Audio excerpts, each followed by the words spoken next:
Hello everyone, a very good afternoon and welcome to Viva Small Educational Foundation. So in today's class we are going to continue our bank series. Bank series में हमने बहुत सारे ऐसे topics cover कर लिए थे, miscellaneous questions ज्यादा करे थे, तो अब हम क्या कर रहे हैं, कोई भी ऐसे पर्टिकुलर टॉपिक है तो पर्टिकुलर टॉपिक के ऊपर भी हमें एक अच्छा कमांड बनाना है. सो आज हम क्या करेंगे, एक रीडिंग कॉम्प्रिहेंशन लेके आएंगे. तो रीडिंग कॉम्प्रिहेंशन क्या होता है? Reading comprehension we all know, मैंने आपको बता रखा है रीडिंग कॉम्प्रिहेंशन होता क्या है, लेकिन रीडिंग कॉम्प्रिहेंशन करने का तरीका क्या.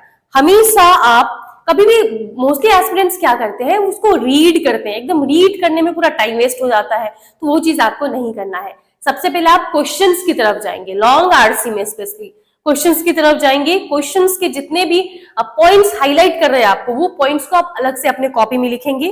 फिर उसके बाद आप पैराग्राफ में आएंगे, पैराग्राफ को स्किम करेंगे. स्किम करने के बाद आपको थोड़ा बहुत तो ऊपर ऊपर समझ में आ जाएगा कि क्या बात हो रहा है. उसके बाद वापस से क्वेश्चन में आइए, क्वेश्चन का आंसर कीजिए. ये हो गया आपका. तो एक तरह का थ्योरी समझ लो. चलो अब स्टार्ट करते हैं, इंप्लीमेंट करते हैं इसी स्ट्रैटेजी को. तो लेट्स गेट स्टार्टेड. तो चलिए सबसे पहले हम लोग देखते हैं हमारा questions. This is first question. अब क्या करेंगे, सबसे पहले जो क्वेश्चन है, हम सबसे पहले क्वेश्चन पे देखेंगे जो चीज आपको हाईलाइट कर रहा है, जो चीज यहाँ पे पूछा जा रहा है. Funding in Indian startups fell by 40% to 6.8 billion. यहाँ पे 40% टू 6.8 बिलियन, ये आपको हाईलाइट किया होगा. जब भी आप देखोगे कि कहीं पे कहीं ना कहीं परसेंटेज या कोई अमाउंट दिया रहता है, तो बहुत ही ये इंपॉर्टेंट पॉइंट्स कहलाता है.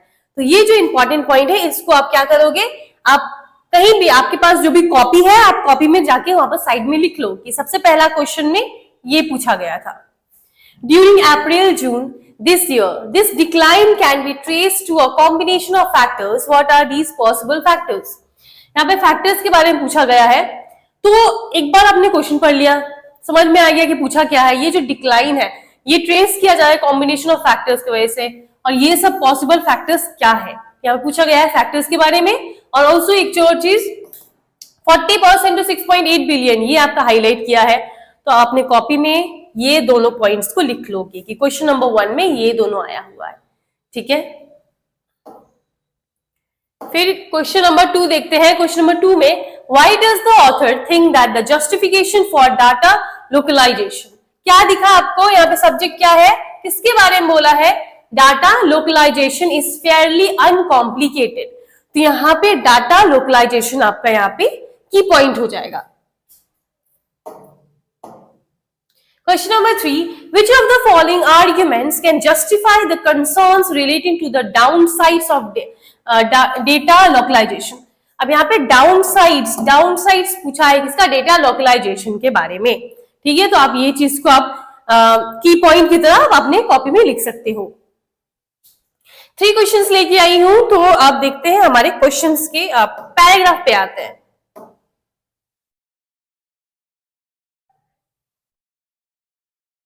पैराग्राफ आपको जो है वो 2 पार्ट्स में डिवाइडेड है. तो first part is this one, the startup ecosystem in India.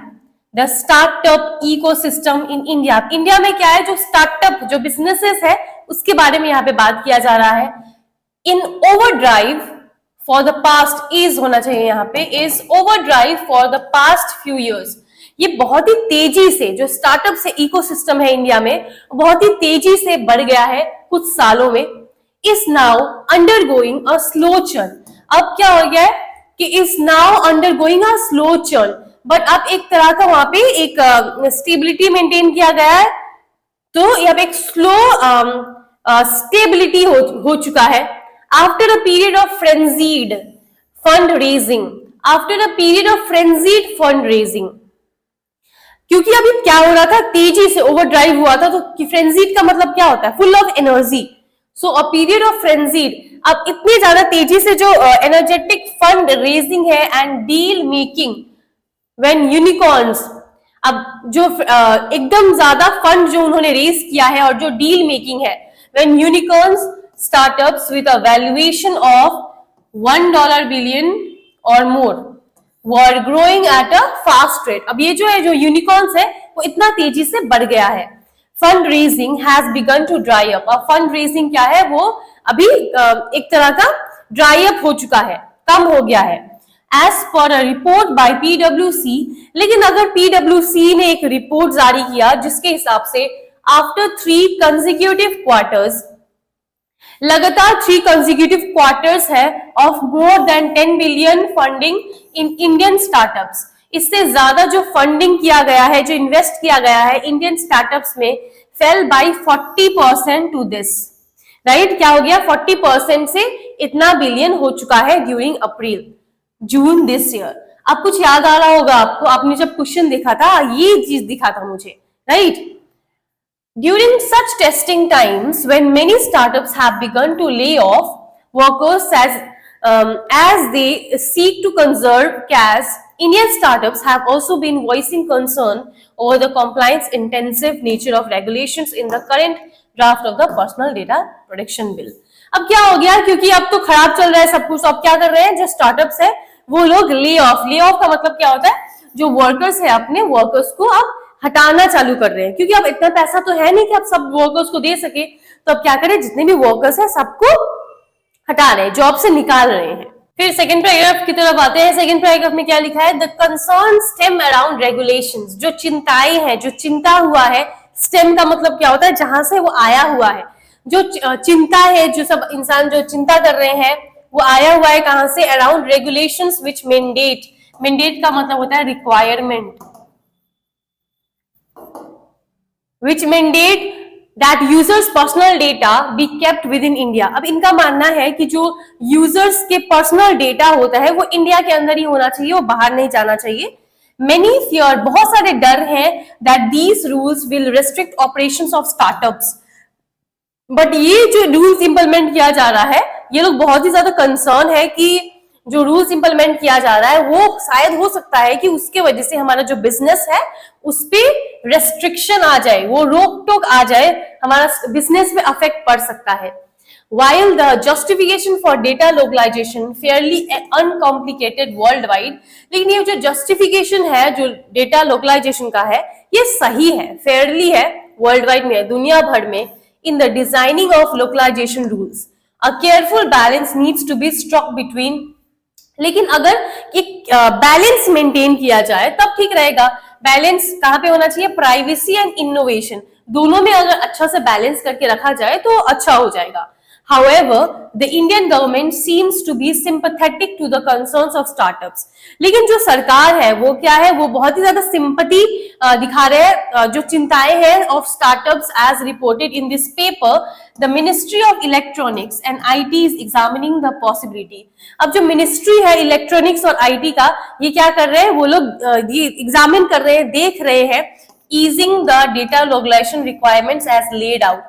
तो इसको क्या किया जाए, जो इजी वे हो सकते हैं उसको रखा जाए in the current draft of the data protection bill of for starters. मतलब एक तरह का ये दिखाया जा रहा है, स्टार्टअप्स के लिए थोड़ा कंसर्न दिखाया जा रहा है।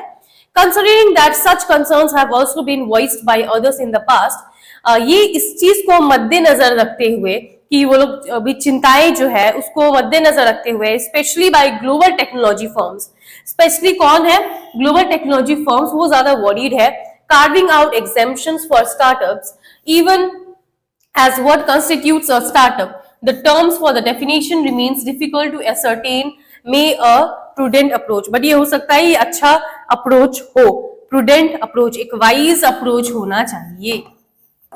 तो ये था आपका ओवरऑल पैराग्राफ, स्मॉल पैराग्राफ है, राइट, 2 पैराग्राफ में बांट दिया गया था।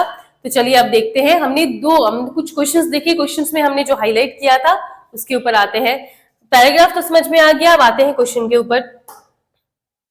यहाँ देखिए, यहाँ हमने देखा 40% टू 6.8 बिलियन, और यहाँ पे पॉसिबल फैक्टर्स के बारे में बोला गया था। देखते हैं यहाँ इसमें से कौन सा सही यहाँ पे आंसर होना चाहिए।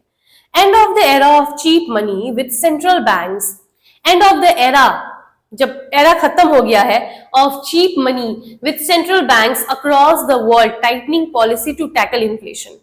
क्या ये सही है? ऑब्वियसली सही है, ताकि इन्फ्लेशन ना बढ़े उसकी वजह से क्या किया जा रहा था, सेंट्रल बैंक वो लोग द वर्ल्ड टाइटनिंग पॉलिसी, वही तो रूल्स पॉलिसी जिसकी वजह से कंसर्न हो रहे थे उसकी बात की गई है, सही है। Fears of a global slowdown and geopolitical instability, अब वो लोग डर रहे थे, वो चीज यहाँ लिखा हुआ था। A decline in tech valuations as investors have become more circumspect, अब क्योंकि घट गया था टेक्नोलॉजी, जो टेक वैल्यूएशंस है वो जो इन्वेस्टर्स का है वो क्या होना था, घट गया था। ये तीनों चीज हमने पढ़ा था, जो चीज पढ़ोगे डेफिनेटली वो वहां पे तो आएगा ही आएगा, यानी तीनों सही है। यहाँ पे देखते हैं यहाँ पे कहाँ पे कहीं ऑप्शन है सबका, all A B C, yes you have option all A B C, तो यही आपका सही आंसर हो जाएगा। नेक्स्ट देखिए यहाँ पे हमने क्या हाईलाइट किया था, डेटा लोकलाइजेशन, ये फेयरली अनकॉम्प्लिकेटेड के बारे में पूछा गया था। Because India is a big consumer market, क्योंकि इंडिया एक बहुत ही बड़ा कंज्यूमर मार्केट है for many foreign companies, so India and other developing countries are thinking about the economic value of the data and the importance of data localisation. अब developing countries, अब बाकी का तो हमें पता नहीं, बाकी के बारे में तो कुछ बोला नहीं गया था, हम तो इंडिया के बारे में बात कर रहे थे, तो यहाँ पे ये चीज मिसिंग है, नहीं होना चाहिए। Because data localisation will make it easier for government to access critical information, हाँ ये हमें क्या करेगा, सरकार के लिए आसान बना देगा। Because data localisation is very important for data sovereignty, ताकि एक बैलेंस मेंटेन रहे, राइट। तो बी सी दोनों ही यहाँ पे सही है, यहाँ पे आंसर क्या होना चाहिए, only B and C will be your correct answer. Last question, this is downsides of data localisation, यहाँ पे पूछा गया था downsides, which of the following arguments can justify the concern relating to the downsides? Okay, let's see. As a capital expenditure, many foreign companies would have to pay. Capital expenditure की तरह अगर देखा जाए तो बहुत सारी फॉरेन कंपनीज जो है उनको पे करना पड़ेगा data storage and processing capabilities in India, and that would affect Indian companies that currently store their consumer data outside the country, obviously affect करेगा, right. Storing Indian data within India will stimulate domestic innovation, ये चीज हमने कहीं पढ़ा नहीं था यहाँ पे, तो यहाँ पे ये तो हम नहीं बोल सकते।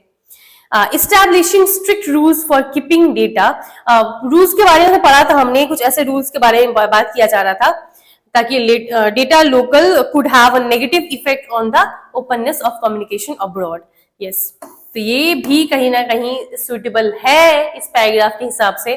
आंसर क्या होगा, A and C will be your correct answer. Let's see आपके पास है या नहीं A C, yes you have, option number B will be your correct answer, ठीक है। तो ये रहा आपका एक छोटा सा रीडिंग कॉम्प्रिहेंशन। रीडिंग कॉम्प्रिहेंशन करने का तरीका सबसे ज्यादा इंपॉर्टेंट होना चाहिए। प्रैक्टिस प्रैक्टिस प्रैक्टिस, जितना आप प्रैक्टिस करोगे उतना तो आपका इंप्रूव होगा ही होगा, है ना। तो रीडिंग कॉम्प्रिहेंशन अगर स्ट्रॉन्ग करना है तो lots of practice you need, as well as हमने जो अभी किया तो उसमें भी कुछ स्ट्रैटेजी सीखी है, राइट। कि कभी भी आप रीडिंग कॉम्प्रिहेंशन को पहले आप क्वेश्चन से स्टार्ट करोगे, क्वेश्चन को हाईलाइट कर लोगे अलग से, उसके बाद आप पैराग्राफ में आओगे, एक बार स्किम करोगे, फिर उसके बाद आप क्वेश्चन का आंसर देंगे, ठीक है। चलिए मिलते हैं हमारे नेक्स्ट क्लास में, टिल देन स्टे ट्यून्ड।